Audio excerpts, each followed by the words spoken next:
Welcome, Coral Reef Aquarium School Basic.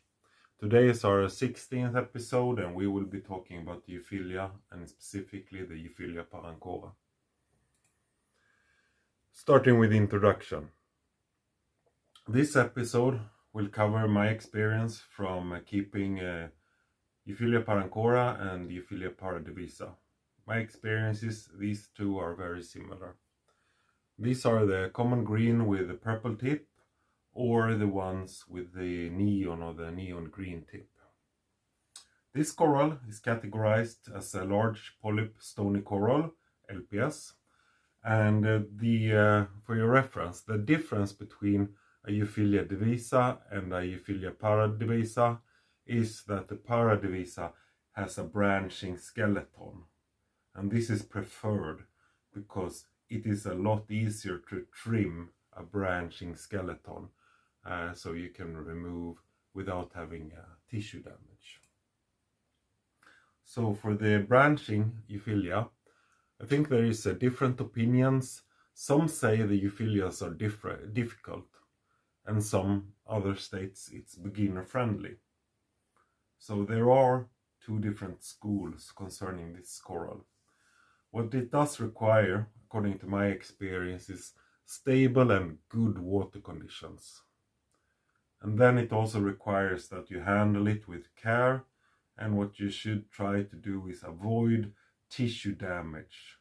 The coral skeleton is very sharp, and it's easy when you handle them that you put or push tissue that damage on the spikiness of the coral skeleton. So handle with care.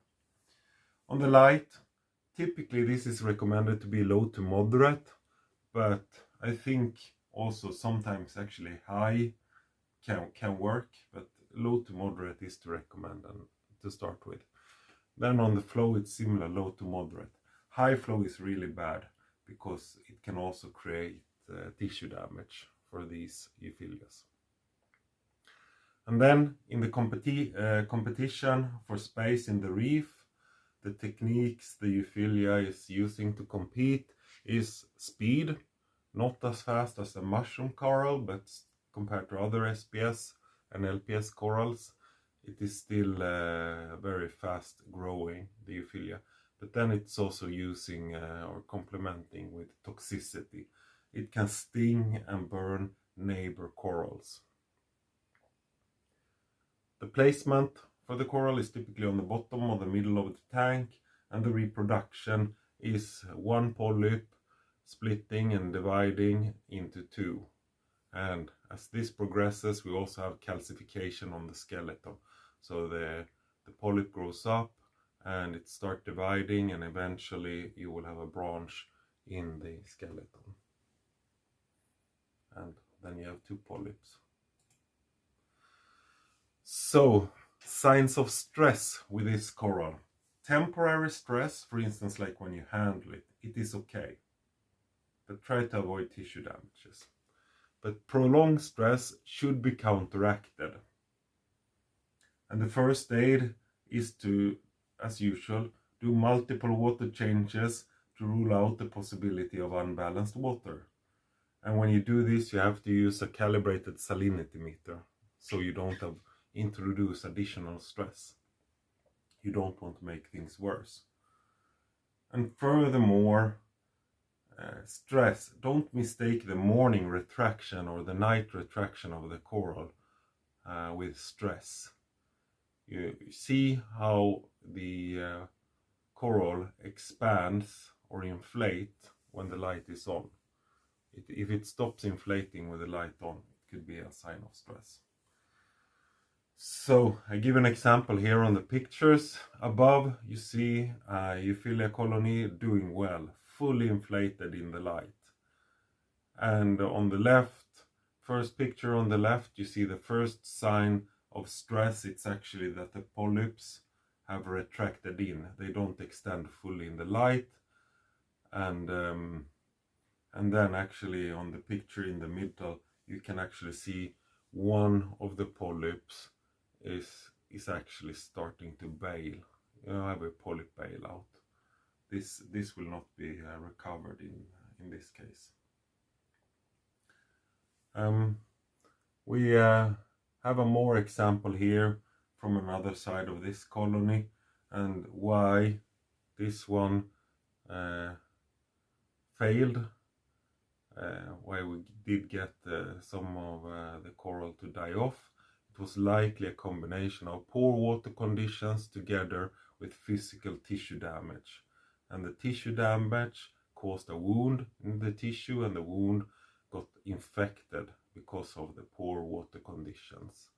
It was stressed, so the coral actually got an infection, and then it started bailing. But the rescue here on this coral, it started with water changes. So actually, the picture on the top is a year after the pictures in the bottom. So this one actually was rescuable. It is possible to save. I would also like to post a warning for the Euphyllia, and the warning is that this coral can be allergenic in the long run. Repeated exposure to the Euphyllia toxins may cause you to develop a long-term allergy. And typically, how the exposure happens, at least in my experience, is that when you do maintenance in your tank, for instance, picking some neighboring corals, trying to pick it off, your lower arm gets in contact with the tentacles of the Euphyllia, and then suddenly you start seeing red marks, and it starts to itch. Then you have been exposed to the toxins. So you could counteract that by using long gloves. My experience is if you don't typically get the rash on the hand, you get it on the lower arm, where the skin is a lot less thick. But this is important. This will be allergenic in the long run, so treat it with respect. And if you want to be in the game for a long time, start using gloves. This is it about the Euphyllia Parancora and Paradivisa. In our next episode, we will be talking about maintenance. And now we will do as we usually do. We will zoom over to the project phase, where we have a look at the installed Euphyllia. Okay, so for the project phase, I acquired this sample of the Euphyllia Parancora. I didn't mention it in the previous part, but it's sometimes referred to as an hammer coral. This sample has 2 polyps, and it is in a good condition, and now in the light in this tank it's fully extended. It's fully extending. I didn't mention it in the previous episode, but what I do is I actually acclimatize all of my corals, because some corals are sensitive to rapid change in water conditions. But the corals we're using here, they're not so sensitive, so you can, it's not a must, but I take it as a routine, because I will need it the day when I buy a sensitive coral. Okay, now what you saw in the previous session, explaining the basics about the Parancora, is that many clownfish take Euphyllia as a substitute enemy. But here you see on the clownfish fry that they haven't figured that one out. It will take them a few months. They can also take the mushroom coral as a substitute. Okay. With that said, I thank you for your attention, and I wish you a pleasant evening, and I'll see you in the next episode. Bye bye.